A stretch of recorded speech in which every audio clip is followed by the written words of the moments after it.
our Wall Street series. We run events about once a month, every 6 weeks, with tremendous speakers like Mr. Marc Rowan, who I don't know if you remember this, but I think I first met you maybe, I don't know, it was like 15 years ago. Minimum. Minimum. College? I can't remember. It's long ago, but. And I was working for an organization with which he's still involved called the National Jewish Enrichment Program. And I came to his apartment and I interviewed him and his wife Carolyn for their newsletter. And he was very nice to me, so I invited him back. It was nice to the second time to say yes. I'm going to read you just quickly his bio. Mark's going to talk to you for a while. He really encourages all of you to ask him questions and to engage him as much as possible. He loves that. Now let me tell you a little bit about him. Marc Rowan is the founding partner of Apollo Management, private investment partnership that manages a series of institutional funds focused on complex equity investments, leveraged buyouts, and corporate reorganizations. He serves on the board of directors of several institutions, including Harris Entertainment, Norwegian Cruise Lines, BHR Holdings. There's a long, varied list. He's also active in several charitable activities. He's a founding member and serves on the executive committee of the Youth Renewal Fund, which is a terrific organization in Israel, which everybody should check out if you don't know it already. And he's a member of the board of directors of the National Jewish Outreach Program, Riverdale Country School, and the undergraduate executive board of the Wharton School. So we're very happy to have you here. Thank you, Marc, and please welcome Marc Rowan.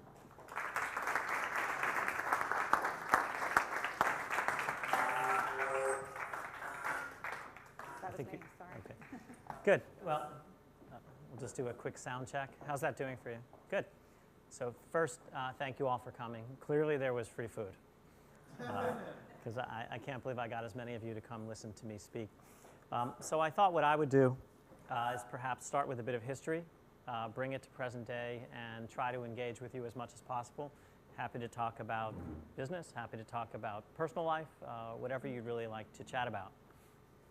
Doing okay? You should just keep talking. Okay, we'll work it out. So 25 years ago, I left the Wharton School and got to choose between going to work at Goldman Sachs and going to work at Drexel Burnham. I think I was the only one in my year in that time that went to work at Drexel. 6 years later, Valentine's Day 1990, I found myself unemployed with a box walking out the front door, very much like the pictures people have seen from Bear Stearns or Lehman Brothers. Spring of 1990 was not a great time to be unemployed. Financial markets were in chaos, stock market complete collapse, foundation of the RTC, truly just not a great time to be looking for a job. A group of us were sharing office space, completing work for some clients that was in progress, and out of the blue, a gentleman from the Credit Lyonnais Bank named Thierry de la Villechais called us with a great suggestion. How would the 6 of you like to go and start an M&A boutique within a big French bank? We, of course, didn't call him back for a few weeks, and when we did call him back, we said, that's a terrible idea. There's no M&A, there's no nothing. CEOs are not confident. This is not a great time to invest, but it really would be a great time to become an investor. And Thierry said to us, well, there's this guy in Paris, and he thinks contrarian the way you do. Why don't you go see him? And about 8 weeks later, we had $800 million. And so happenstance works in many ways. $800 million in the spring of 1990 was a tremendous amount of money. And over the next 5 years, we became the largest profit center of the Credit Lyonnais Bank. They gave us some $6 billion. We earned them for those 5 years $3 billion a year. And all that money went from New York to Paris in the front door and out the back door of the bank. And by the spring, late summer of '95, the Credit Lyonnais Bank, owned by the government of France, was in complete collapse. Fortunately, we had built enough of a reputation as Apollo, and we went on and have since parlayed that into relationships with investors around the world and really built a business based on contrarian thought, on distressed investing, on trying to take advantage of cyclicality. And really, I have only worked with the same group of partners for 25 years. I was remarking to Rebecca, it's a little bit like a dysfunctional family. And with all that that implies, with everyone's family being somewhat dysfunctional. But we have built the business into some 40 billion. We are in the private equity business. We are in the credit business. We're in the real estate business. We're in the commodities business. And we still have a pretty small team. Our business, private equity, total 60 people. Our credit business is real estate, 60 people more. And then back office, about twice that number. And we truthfully have had a lot of fun. We haven't had as much fun in the past 2 years as we had in the prior 2 years. But I think it's important to put everything in perspective. And sometimes when not only when I talk to investors, when I speak to groups, I tell them the story of Rare Medium. I don't know how many of you were working during the internet boom. Quick show of hands. Okay. So here we were, value-oriented, contrarian investors, 98, 99, and everyone around us is making billions overnight. Pets.com, dentalproducts.com, people were collecting eyeballs and we were multiplying by eyeballs. And we just sat around and said, what are we missing? Toward the end of 99, we found our first Apollo-related internet investment. We put $70 million into a company called Rare Medium, which was an internet consultancy company. And the company really didn't need our money. What they needed was a balance sheet. They were doing business with Compaq and IBM and HP and Dell, and those companies really didn't want to work with a company that didn't have any cash on the balance sheet. So the deal was we put $70 million in. It sat on the balance sheet in a special account. The money could not leave that account with our approval, and they gave us half the company's equity. That sounded like an Apollo deal. We couldn't lose our money, and we could actually make some money. And over the next few weeks, our stock, which we invested at 7 and our $70 million, went up and was worth $3.6 billion. All work at Apollo ground to a complete halt. No one did anything other than look at the Bloomberg day in and day out. And I was bombarded by emails of how we could merge it into this, merge it into that.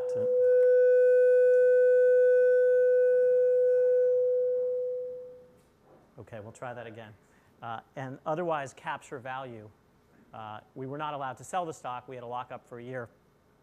Long and the short of it is things came crashing down. We had built the business up to about 10, 12,000 people. We quickly cut back. And when the dust settled, we had 10 employees. We had about 125 million of cash and some other businesses. And the stock was 2.5 times what we invested. Was anyone at Apollo happy? Everyone had seen 3.6 billion, and now everyone was completely devastated. Somehow we had lost 3.45 billion or 3.4 billion. Had I told them 2 years before that we were going to invest $70 million and make 2.5 times our money, everyone would have been ecstatic. It's a little bit a question of expectations. And I find that expectations play a lot into what I do. No doubt, I think they'll play a lot into all of your careers and how you manage your lives and whether people have the ability to put things in perspective. Perspective being 2.5 times your money was great. The fact that it touched briefly 3.6 billion was itself an anomaly. So I look at the business that we're in today, and I don't know what the future of our business is. On the one hand, we're watching a tremendous need for rate of return. Your average pension fund has a 40-year liability that they've been discounting at 8%, and they have no place to go invest their money to earn 8%. Stocks aren't providing 8%. Bonds are certainly not providing 8%. They are ultimately forced to come back to higher rate of return investments to provide benefits to their pensioners. And make no mistake, retirement funds support almost everything we do and hedge funds do and others in one way or another.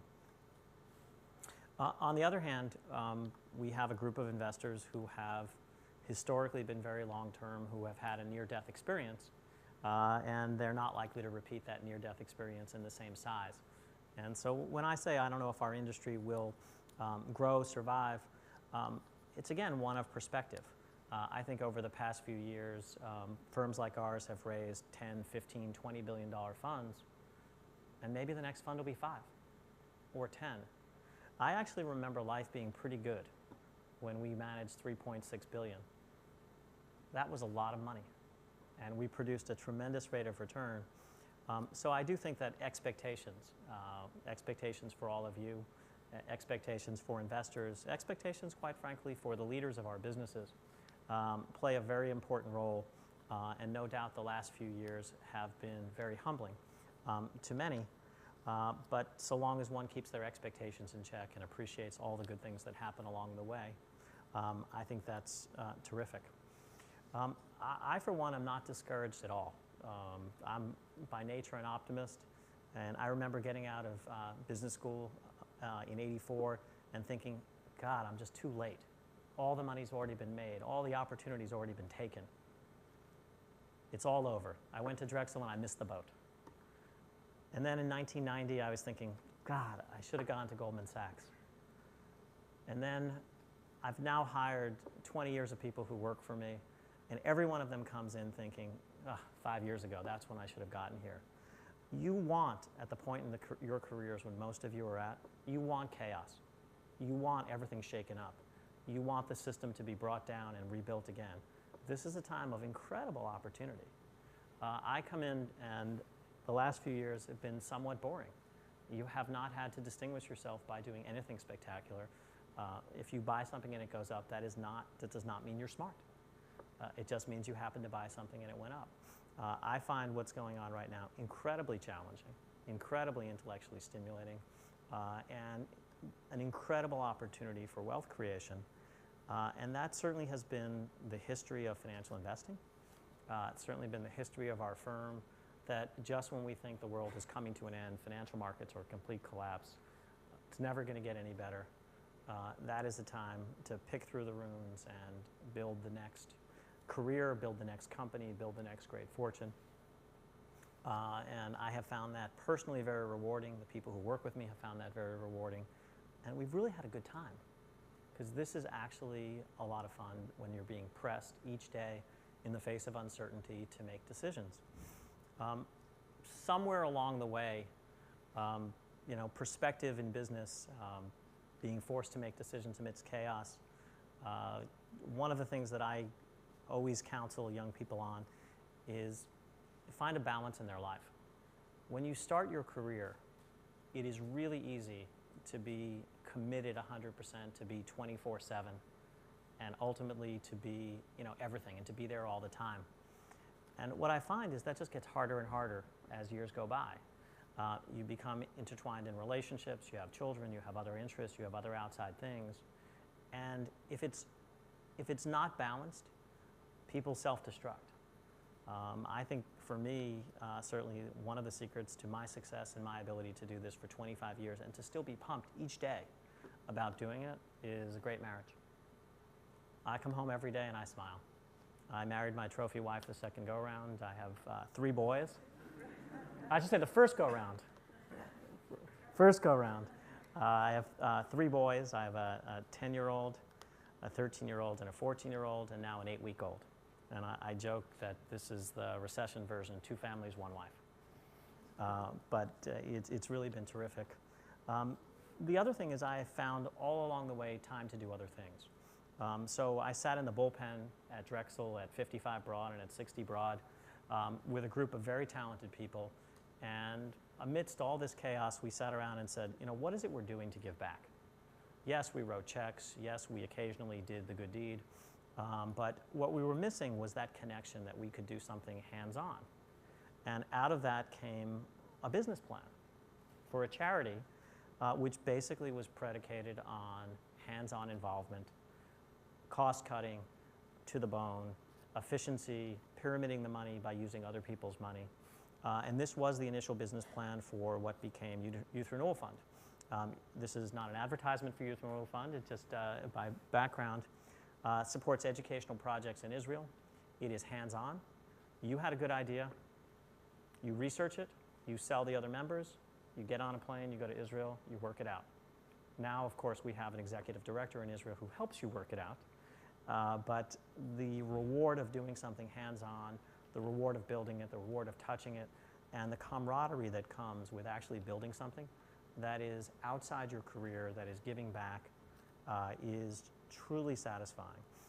Every time I have touched some form of charitable endeavor, I have been amazed at how much I enjoy it, how relaxing it is, how peaceful it is, and how much it restores perspective to your life. So with that as an opener, I invite you to ask what you'd like to ask, and I'd be happy to answer any questions, and have at it.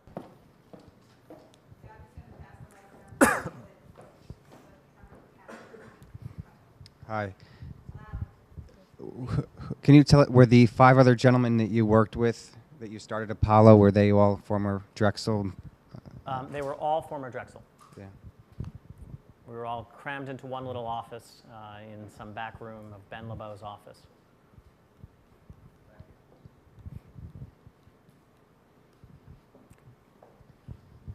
Recently, how do you feel Apollo's morphed to take advantage of the opportunities? Because cookie cutter LBOs are out. You guys looking at pipes or distressed debt? You know, where are you focusing? So when we were fortunate, as I said, to start our business in 1990. When you start your business amidst chaos, the negative perspective has actually stayed with us for the entirety of our professional lives. We are negatively biased from an investment point of view, and most of the money we have made over the past 20 years, 19 years at this point, has come in periods of distress. So if I were to just give you a couple of buckets, 90 to 93, 50% rates of return. Middle period of time until 2001, first quartile returns, but nothing great, 18, 20%. Our best fund ever, 2001, raised just before 9/11. We actually spent almost 2.5 years on the road trying to raise $4 billion, and we failed. We got to 3.8. That fund has now returned 67%, 4 times capital. Includes write-offs of things like linens and things and otherwise. And Fund 6 is our 2006 fund. It's still in progress. And we were fortunate in that we raised close to $15 billion last October, and it is 99% invested in debt, most of it distressed for control. The big visible positions that we're involved in are Lyndell and Charter Communications would be 2 of them. But in this market, it's very difficult for me to see value in equity, given where debt has traded. Now that's changed in a few weeks, but one of the things that comes back in balance in life, you never get the opportunity without some risk and some chaos, and so usually periods of opportunity like this follow periods of financial excess. Well, it's hard to run a business where you are perfect. You do nothing for 5 years. You wait for your 2 years of distress, you invest for 2 years, you go to sleep for 5 years, you come back in 2 years. That's actually not a business. And so what you try to do is, if you're negatively biased, you try in the boom times to expect the worst and to structure things to anticipate the downside. And you deal with problems right now, but at the same time, you have to deal with opportunity. Problems and opportunity comes hand in hand. I come in each day, my morning is dedicated to defense, my afternoon to offense. And we play both very well. How do you? I don't need the mic. Oh, okay. How do you figure out what a good charity is? It's very hard. Part of it is the chemistry that you have from the people, because at the end of the day, you have to like who you're doing it with. If it is more than a check. I think you have to be able to articulate the cause to others, because it's a little bit of proselytizing. If you are not sold on it yourself, where you can't articulate why you're here or why you're involved, it's very difficult.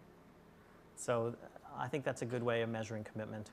And then I think at some point you have to go and visit the work that they do and see whether it's actually working. I mean, one of the reasons I got involved with the charity I got involved in was feedback. We started measuring test results. The basic mantra was to get kids through the bagrut, to get them into college, to get them into university.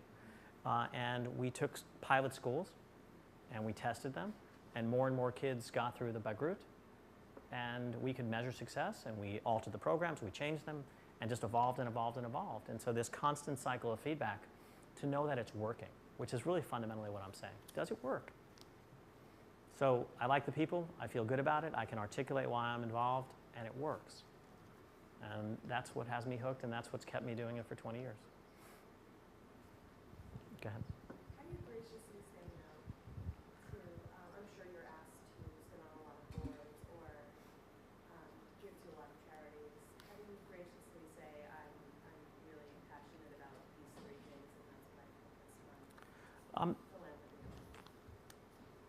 Always a hard question. The answer is there are very few boards that I sit on because that is a commitment of time, which if you take seriously, is a real commitment of time. And so I will say no to anything more than one or two things at a time. It's impossible to be so spread unless that is your primary passion in life and that's all that you do.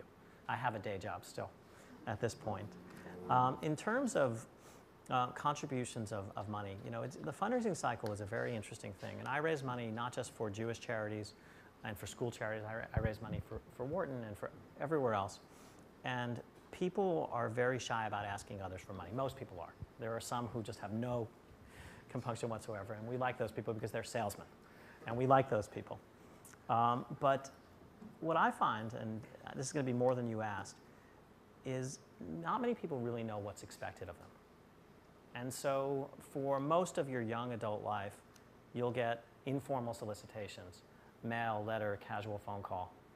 And it won't be until 10 years into your career or 15 years in your career that someone will personally come and sit with you and say, this is what I'm doing, this is what I'd like you to get involved in, and this is actually what I'd like you to give.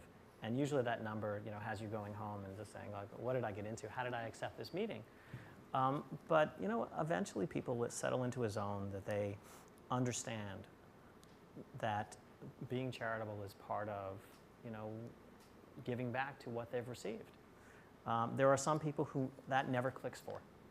And it's shocking. There are some really successful people I work with, who just don't have a charitable bone in their body. And there are others who just understand that that's what's expected of them. So the direct answer to your question is if someone I know and respect and like asks me for money, I will give them money. And generally I'll give them, you know, a small but reasonable amount. And I assume they'll do the same for me. So it's not really giving to them, it's actually giving to what I like. It's just a different form of reciprocation. Don't underestimate that. Being the honoree at an event is the most expensive thing you could ever do. Because once you agree to be honored and everyone shows up and gives money on your cause, you are immediately put down for that number for their cause. So unless you're prepared to reciprocate, do not sign up to be the honoree. But that is how it works. And in terms of a significant gift, again, I think you can't be spread too thin. I think you have to feel passionate about it. Otherwise, it's, you know, just writing the check. So.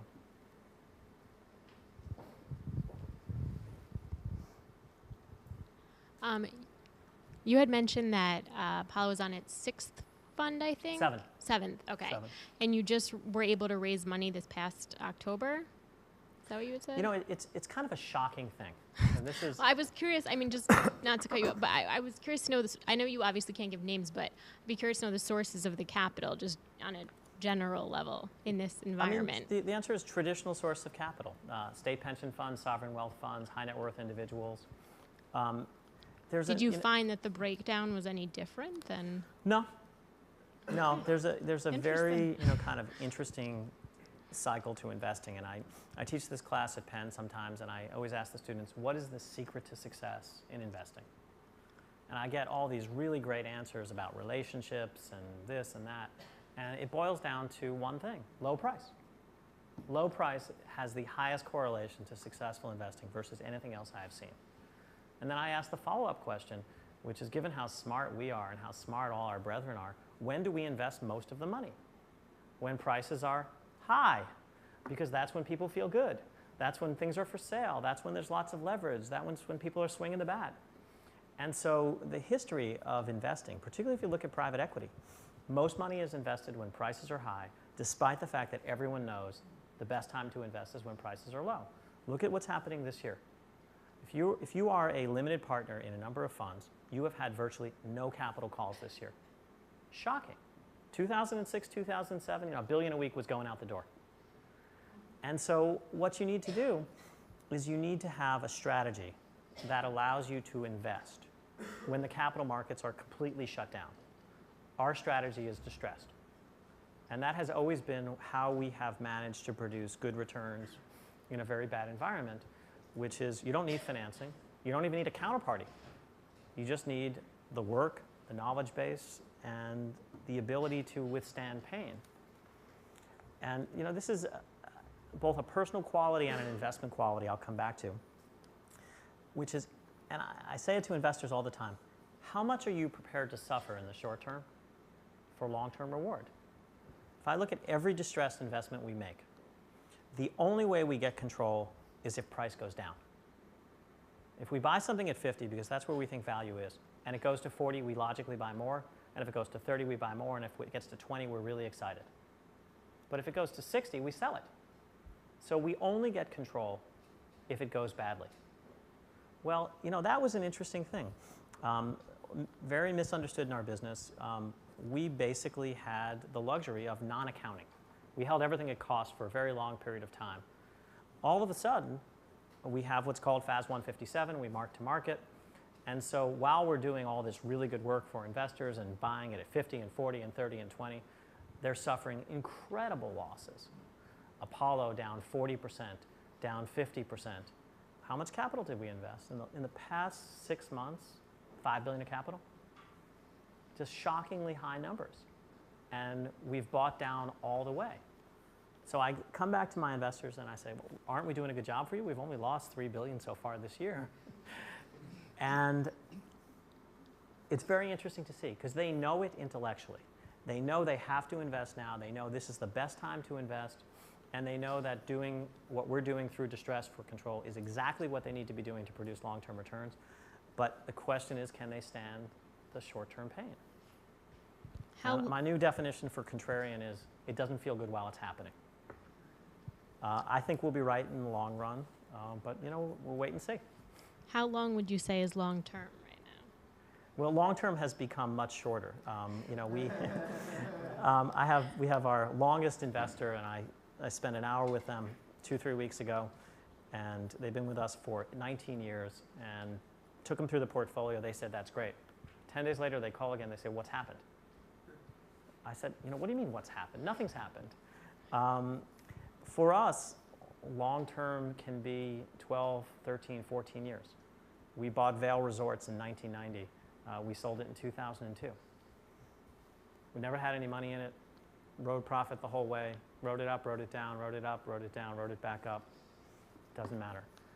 For us, you know, we don't measure what we're doing in terms of time. We measure it in terms of objective. What is it we're trying to invest in, and what do we think? What is our thesis? And when will our thesis play out? When our thesis plays out, or we've already achieved that value, we sell it. So. What is your view of the future of the debt markets? What are you telling your investors about what type of leverage to expect and the components of the causes for the returns, you know, financial structuring versus underlying performance? So the answer is it's a mixed bag. And this gets back to my rare medium story, which is a question of expectations. What should the size of the debt markets be? Does it have to keep expanding for us to make money and to be profitable? I don't think so. I think for the past 4 years, it has been very easy to accept the debt that the street has been offering, contribute the equity, add 2 teaspoons of water and stir. I think it's been a very easy business, and I think lots of firms have simply plugged the equity hole into a capital account and signed the contract and moved on. And I think that has been bad for our business. But it gets back to a more fundamental question about what our business is, what the alternatives business is. And so we sometimes forget the business is not about us. The business is about them being our investors. So you sit with the guy who runs the State of Illinois Pension Fund, and his problem is not our problem. He has a group of retirees over the next 40 years who deserve pensions and are promised pensions. And he has an obligation on his balance sheet that's been discounted at 8%. And so the question that he's asking, and that we ask him sometimes, are we better off being really smart with your money and investing only a little bit of money at very high rates of return? Or are we better off investing a lot of your money at middle rates of return? I don't know. You know, I know what's better for us. We want to say, well, we have a 40% IRR, we have a 3 times multiple of capital. But that may not be what's right for the State of Illinois Pension Fund. So what was happening before this crisis was our industry was bifurcating. We had a group of investors who were essentially becoming state of Illinois money managers.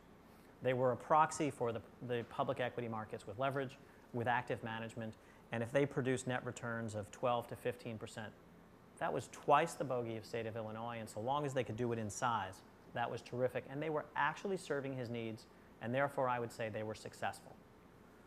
There was another group of firms that had perhaps a different group of investors where they were telling their investors they were going to hold out for higher returns, and they were maybe not going to invest as fast, and they were going to get 2.5 times, 3 times their money, 25% rates of return, but not deploy as much capital. And everyone was going in a different direction. What's happened now is there's complete chaos.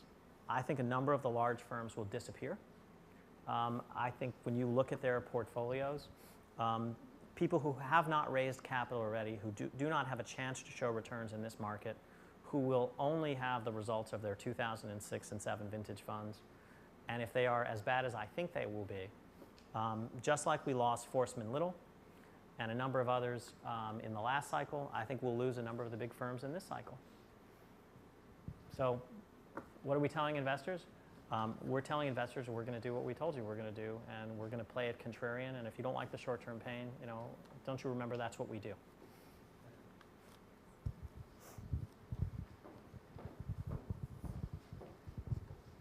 How do you see the current cycle working itself out? Do you see it as a 2-year horizon, or maybe a 1-year horizon, or being really conservative, 3 years or longer? It's interesting. I lectured yesterday at Penn. I had a group of CEOs and CFOs from around the world, and they have this really cool piece of technology. They ask a series of questions, and then you have a little clicker, and you can actually register in the audience. And so the assembled wisdom was that we would see a return to growth in 2010, and that we would never see a return, never, next 5 years to 2007 levels, that securitization markets would not reform at even half the size that they were at, and that the US dollar would be down, inflation would be more than 5%, and I think that was all of substance. So is that positive or negative? I don't know what that means. So I say, what is the right baseline of expectations? And I'm going to come back to my rare medium story. What's normal? We had a pretty good business in 2002 and 2003. I remember being really happy and making lots of money in 2002 and 2003. Boy, did it get silly in 2006 and 2007. So what's normal? And that's the thing I think we're all coping with, is what's normal. I personally, and this is only my personal view, I think we will have growth in 2010. Not because we have recovery. I think 2009 is going to be so bad that 2010 is going to lap it. And we're seeing that already across our businesses, and we have a great view into lots of little businesses. So I sit on the board of Harrah's.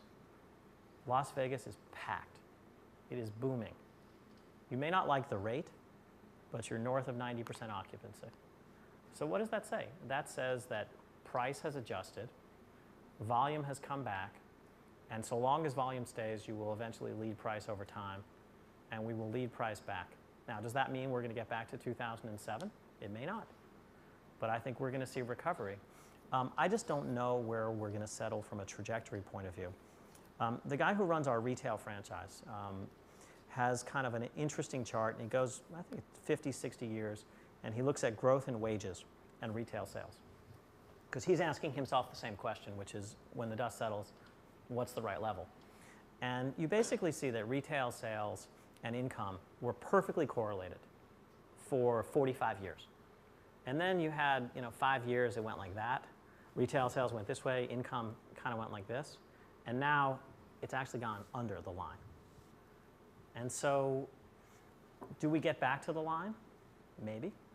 But that line does not correlate back to 2007. That line correlates back to 2003, 2003 and a half, 4. So I think it's anyone's guess. So let me go to this side a little bit.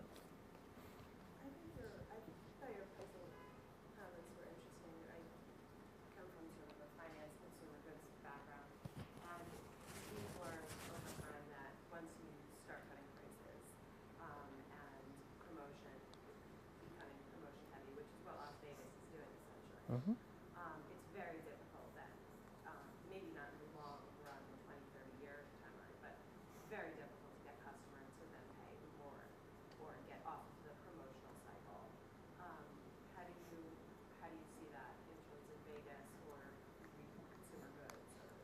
It's essentially two different customer bases. What's happened in corporate travel generally, I'll just get away from Las Vegas, but corporate travel generally, is the weekend business, the leisure business is still there. Yet the corporate business, you had a 50% cancellation rate of conventions and business meetings in major markets for the past 6 months. For those people who built their business model on businesses, they have only one tool to respond: price. Eventually, you will tighten capacity and you will start dragging price back up. I've seen this now, for me, I've now seen 3 different recessions, maybe not of this magnitude, and in every one of them, price has come down for 4- and 5-star product, and in every one of them, to the extent the market was not overbuilt, price went back up. Maybe in a packaged goods context, it's more difficult. I really just don't know. But certainly in travel and leisure, things that are not everyday purchases, it's much easier to lead price back up over time. Others?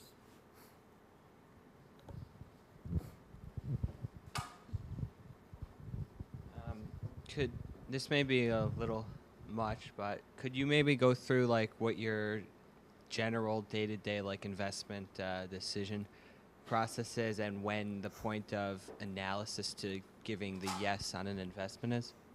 So describe our business. Our business, like the real estate business and like some other business, is hours of boredom followed by moments of terror. We really only make 20 decisions a year. That's all we do. And so we have a little bit different philosophy than most. We have no investment committee. The whole firm meets, and the culture of the place is to have it out in front of everybody, which is sometimes unnerving for new people who join the organization to find the 2 senior partners screaming at each other. But what we try and do is we have what we call an iterative Socratic dialogue. You want to do something, we don't want to do it. You tell us why you want to do it, we ask questions. We send you back to do more work. We still don't want to do it. You tell us again why it's a good deal. And we just keep going back and forth. And over time, what we've seen over the 19 years we've been in business is it's a pretty good process. And the reason I say that is you have to be passionate about what you're investing in. We've set up a culture so you can be oppositional without being offensive. And we've set up a culture also where you can be relatively young in your career. And so long as you have something intelligent to say, just stake out your position. And people actually get advanced in our firm for staking out their position and sticking to it, despite peer pressure to cave. And there are very few situations, I can think of only one in 20 years, where we have made a decision where more than one person hasn't wanted to do it. And the reason being, it's a long life. There's plenty to do. There's nothing we've seen that you have to do. And if 2 of your partners who you've been with for 15 or 20 years don't want to do something, you kind of have to ask, what are you missing?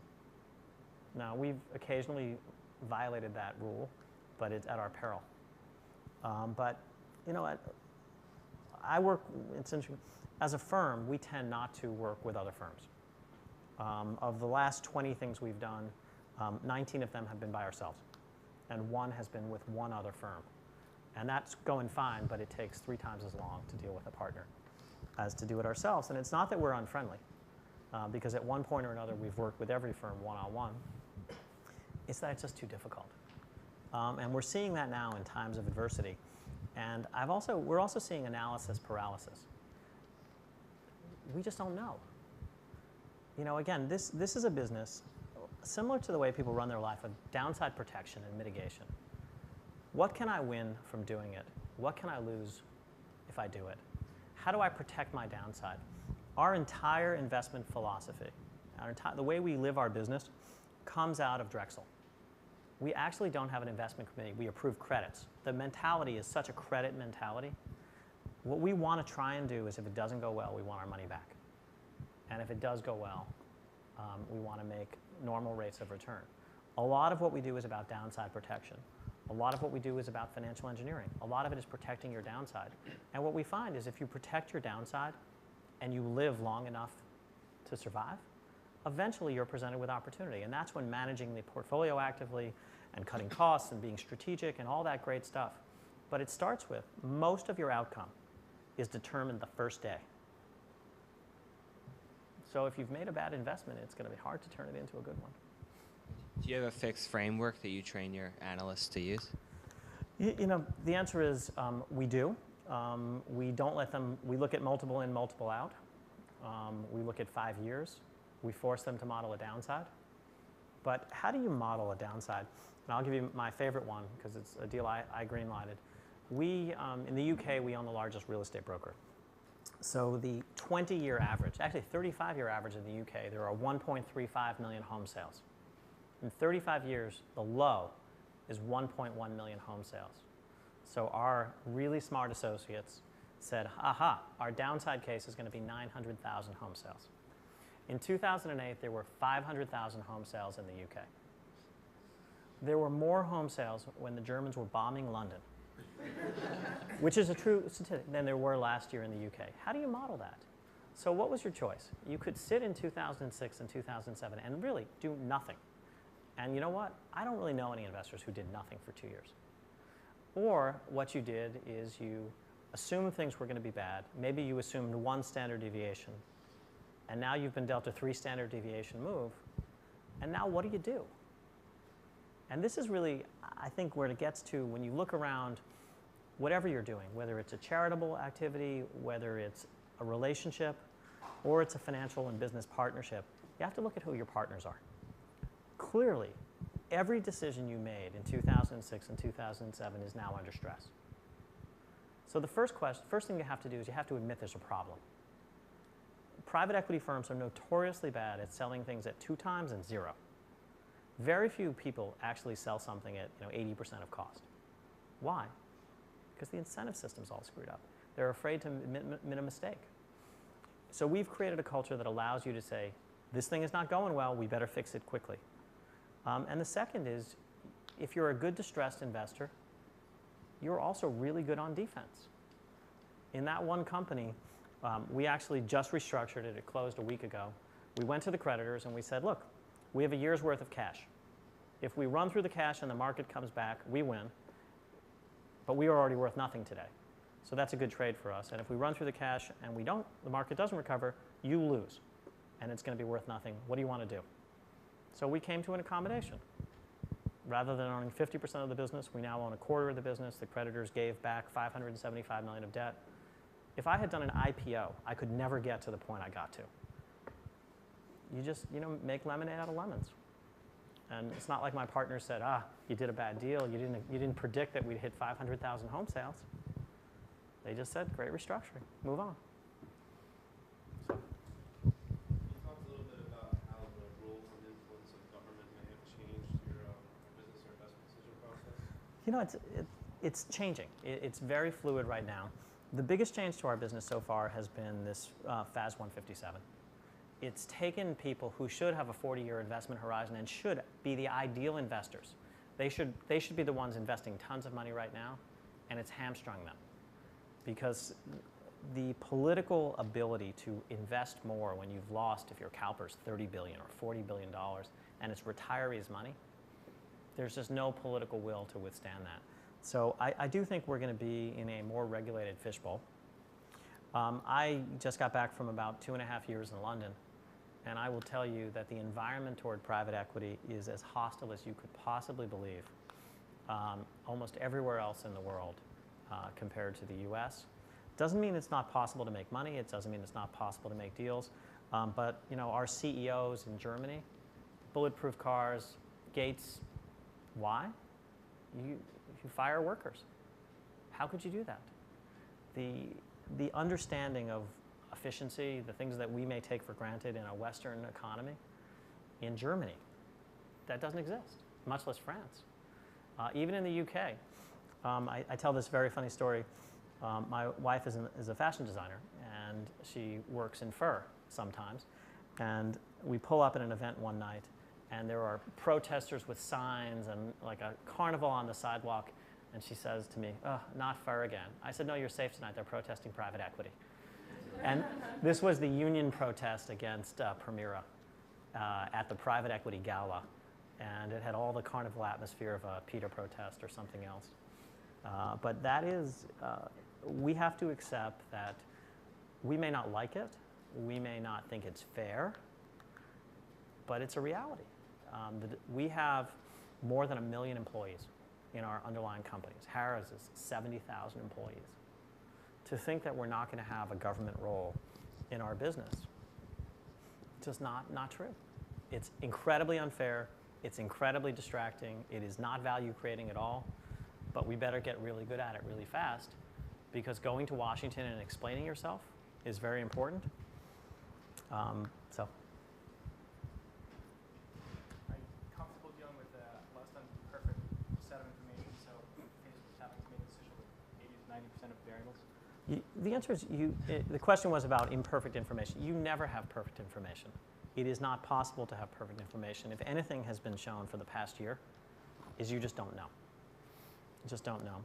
So the way you learn is there's been no fund where we have not lost a significant amount of money in one investment. The good news about us is we tend not to make the same mistake twice. So I'll give you a couple of my favorite stories. In our first fund, we had a great idea. We were going to merge the 2 largest Mexican dinner house chains, Chi-Chi's and El Torito, to create one national company. The branding, the sourcing, the advertising, the location selection, fabulous management team, and with months of research, we found out what the menu items were on both menus, and we produced one combined menu behind a $25 million advertising campaign and rolled it out and alienated both customer bases at the same time. 60 Minutes followed the next week with a segment on how Mexican food makes you fat. We lost $190 million. Okay. What lesson do we take away from that? It was a low price, a great team. It was all studied. My favorite, though, and this is where we had done a very good job in the mobile MRI imaging business. We had built up from scratch a group of mobile MRI imagers, and we had made a lot of money correctly guessing that this was going to serve rural hospitals, that this was going to be supported. We liked that the government wasn't paying us, the hospital was paying us. So the partner who had done that, now beating his chest with all the great success, went back in to do a roll-up similar to what he had done of urology and gynecology products. And the #1 product that they sold to the urologist was a vacuum erector pump to help with erectile dysfunction. And in the back of the memo, it said something about this little pill that they were developing, but that would never come to pass. $90 million lost to Viagra. All gone, 18 months start to finish. What do you get? How do you predict that? Each fund has its own story. Those are my 2 favorite. But you have to accept that what we're doing is imperfect, that it is not possible to make good returns without some risk. In our best returning funds, 67%, 4 times capital, linens and things, $300 million loss, written off. Okay, you could save it for reputation. $300 million is a lot. Our reputation is made by making money for our investors. And it just didn't make sense. So I think you just have to accept that there's uncertainty and get all you can and make your decision. How do you know who you're going to end up with in life? I struggle much more with who I was going to marry than any deal I've ever done. Fortunately, I made a good choice. So, shoot. I'm just curious, in a kind of business like yours, where do you get most of your deal flow from, especially when you're just starting out? Was it, whether it's ideas or whether contacts, people, relationships, etc.? The answer is we don't do that many things. We do 8 things. And I've done the same thing for 25 years. I do media and lodging and leisure. I'm now older than many of the CEOs who work for me. I've been through more cable cycles than many of the CEOs. And it's just time. There's nothing else I can say other than time. Anything that comes to you with a book generally is too late. We are, as a strategy, contrarian, value sensitive. So we typically know that if there's a fully aired process, we will not be the winner, so we tend not to play. So unless we have an edge, we tend not to do it. So if you look at the deal flow, most of it comes from relationship or contact over a long period of time by one of my partners who have been in the industry forever. And I should say, one of the interesting things about our firm is there's no star. There is no Steve Schwarzman or Henry Kravis. Leon's there, but Leon is not active in the business in the same way that they are. We have 8 40-year-old to 50-year-olds, each of whom do their own thing, who do not get deals based on good looks. It's based on what you know and just continued being at it over a long period of time. So I'd say about half our deal flow comes that way. A big chunk of it comes from the capital markets. When you are in the distressed business, you just see a whole wealth of deal flow that no one else sees. And so I'd say about a quarter of our deal flow comes from that. And then another quarter of our deal flow is things that we do that no one else will do. So this whole controversy over pipes. You know, we went through this was a big 2002, 2003 debate. Investors lost their minds over why they were paying us fees to invest in public companies. And we have a long track record of buying 40% of a company, leaving it public, not paying a premium, and doing really well. So I would say to the investors, well, let me get this straight. For the privilege of being private, you want me to pay a 30% premium for what? I can exercise full control from where I am today, and so long as I'm in control, aren't I doing a better job for you? Yes, but. Their experience had been very negative with people who bought 8 and 9 and 5% interest, had no influence, and lost all their money. So what we have done, I think, well as a firm is we have decided to take the political heat, the market heat, the FAS 157 heat, and be willing to do those things that other firms don't do, not for the right reasons, but just because they don't want to piss off their investors. And we have a good group of investors. It doesn't mean they love us every day, but they have been more tolerant of what we've done over time than most other people's investors because we've performed, notwithstanding the fact that they may not like what we're doing strategy-wise. So, that's your pleasure.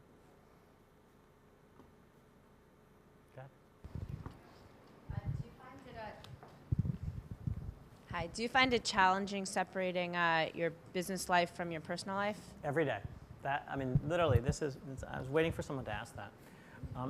You know, it actually is the hardest thing. And I started down this path when I was speaking. The first 5 years are actually really easy because most people your age are working night and day. It's okay to have a social life, you know, after midnight. It all works.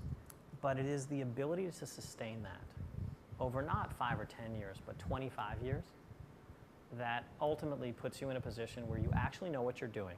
People respect what you have to say most of the time, and you have enough experience to make imperfect decisions with imperfect information. But every day that's tested because most people who are really successful don't work for money. They do work for money, but they don't really work for money. They work because they're passionate about art.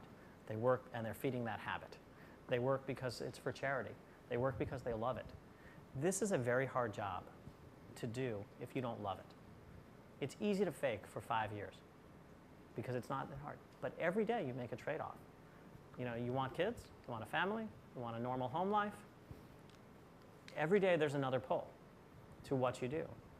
And it's very easy to just go through and, you know, ignore that side of it, ignore the charitable side of it, ignore the spiritual side of it, ignore the family side of it. One of the interesting statistics at our firm is we have no divorces. It's a shocking thing. I use that when it helps with the continuity with the recruiters. There are just no divorces. I can't explain it. But what's that? Are there marriages? You know, it seems to have worked very well. I mean, you know, there are very few places where you've had a group of partners for 3 of us for 25 years, the next group for 19 years, another group at 16 years, another group at 14 years, where there are a lot of strong personalities and heated debates, and everyone has stormed out the door at least once in their career. But somehow it's all worked. So it is about trade-off. Do you like what you do? Do you like who you're doing it with? And are you being compensated fairly for what you're doing? It's a big trade-off every day. And the more senior you are, I keep asking, like, some days I'm like, why am I doing this? So someone who hasn't asked a question, let me make sure I get it. Go ahead. Question. Also, I just want to thank you for your time and your effort in being here. And just wanted to say, I mean, you may have addressed this in previous questions, but if you had like one piece of advice to give us, like an aggregate advice, like what would that be? You know, could you sum up the whole lecture? I don't know, 25 years of experience in one word. I don't know. It can't be a word. It's a really long life. And I have to say that one of the things, you will see the same people again and again and again in your career, and how you deal with them will ultimately determine how they deal with you, how their circle of friends perceives you. And it's easy to take shortcuts. And look, I started my career, I worked at Drexel, I worked directly for Dennis Levine, who went to jail. I then, that was great. So I then went to work for Marty Siegel, who also went to jail. I then moved out to California to work for Mike Milken, who also went to jail. And, I was saying, and each different people and different reasons, but there are so many ethical dilemmas that you are presented with across your career, and there are so many personal ethical dilemmas that you are presented with across your career, that the choices you make just determine who you are over time. And it is so easy and I read these stories, I read these little quips in the article about, the Morgan Stanley analyst who did this, the Sullivan and Cromwell lawyer who did this. And I just say, do they not understand they're just destroying their lives? And so you got to think. I have this big sign on my computer that just says, think before you email. If you get an email from me, generally it will say, call me. And I just encourage you, you just have to be vigilant at all times, because you will be presented with these ethical challenges. We have tools of the trade that record every conversation, and you just have to think at all times. The other piece of it I would give you, and this will be, I'll work it back into the birthright message and other things. I am privileged to do our firm's Middle East fundraising. So for those who don't know, we sold 10% of our firm to Abu Dhabi, and I go to the Middle East, the non-Israel Middle East, probably 6 times a year. And it is evident to all that I am Jewish. And I tell this story that there was, I think it was last year or the year before, where Yom Kippur, you're fasting all day, you have breakfast. I get on the plane late at night, 10 at night, and I arrive in Kuwait, and it's Ramadan, and I'm fasting again. I now have 2 days in a row of fast, and then I'm at Iftar, the celebration of the end of their day with them. And I end up at Adia the next day, and going around the room, and everyone's in a white robe. I can't really see anyone's face. Everyone has a beard. And there's like 20 people who are on this investment council, and I'm going around the room shaking hands. Abdullah Muhammad, Abdullah Muhammad, Abdullah Muhammad, this and that. And the thing that I've always found, I actually go on these trips, and I actually am incredibly energized about what's possible. Because you go there, and they clearly know I'm Jewish. And my Palestinian friends clearly know I'm Jewish and a supporter of the State of Israel. And Rebecca and I were talking about this, having lived in London, where there's a much larger Arab contingent. You get out in the world, you get out in the Gulf particularly, you could do business here. And I don't just mean business there in a business sense. You could actually see common ground with educated people. Because you go to Abu Dhabi, and what is the #1 issue if you're a ruler of Abu Dhabi? Anyone want to take a guess? What is the #1 threat if you're the ruler? Extremism. What do they want to do? What are they building? They're spending a ridiculous amount of money with the Louvre, the Guggenheim, universities. And why is this a good investment? And it's the best investment they're making, because it's all a subtle way to combat extremism. They want to be thought of as the place for liberal thought in the Middle East. And it's like when you finally get that and you actually get to know some of these people and you hear what they have to say, there's a glimmer of hope in doing it. One of the best trips I took in all of my time back and forth to the Middle East, I went to Syria. And I sat down, 2 of us, with Bashar Assad. And, I read, there's not that much in the way of writing on who he is, how he thinks. Ophthalmologist, grew up in London, Western educated, disappointed everybody. And you also read, father, son, not that bright. Very straightforward, very businesslike. And I said to him, just, okay, you're going to make peace with Israel.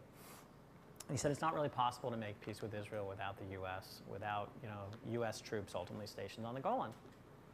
And I said, well, why does the U.S. want to help you? You're negative in Iraq, you're negative in Lebanon, you're negative with Hamas, and you're negative in the world. And he said, fundamentally, people understand that we're a state and we can keep the peace because there's not been a shot fired over the border since the armistice. And you make a deal, you make a deal. And the Israelis know that, the U.S. knows that, and otherwise. And I toured Damascus that day. No bodyguards, no nothing, walking around in the marketplace. Secular. People want to get on with their lives. It looks like the 1950s. There's two modern buildings. There's the palace, and then there's a Four Seasons for those who need to go. But in all these trips and all the places, you don't have to lose your identity, which is the message I'm coming back to be successful, even in the most extreme environments, whether it's the Middle East or elsewhere or London or Germany. We own companies in Germany and Switzerland. We've had little incidents of anti-Semitism, but 99% of the people out there, the educated people at least, just want to get on with their lives. They don't really care about you. They care about themselves. And you don't need to conceal your identity. You don't need to whatever. But it's been very reassuring, I have to say, traveling through the Arab Middle East. So, thank you all.